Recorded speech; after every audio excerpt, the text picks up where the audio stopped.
Sasa wa CCM wakiongozwa na mwenyekiti wa CCM ndio wenye hii kesi.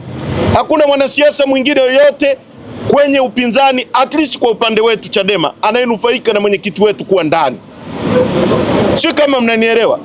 Kwa hatutakubali blackmail.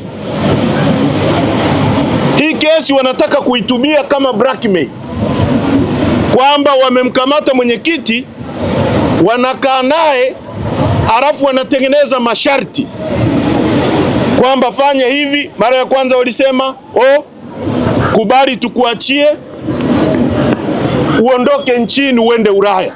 Nilisema hapa mwaka jana, mwenyekiti amwambia hawezi kukubali, wakae naye mpaka siku watakapomwachia bila masharti.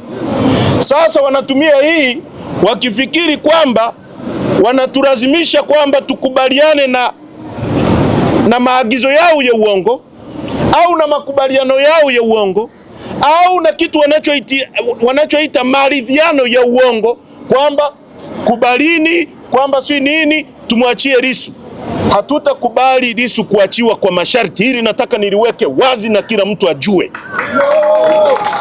Lissu alikamatwa kwa uongo, aachiwe bila masharti yoyote, arudi barabarani, na CCM waache uoga, tukutane nao mbele ya wananchi mtu kwa mtu.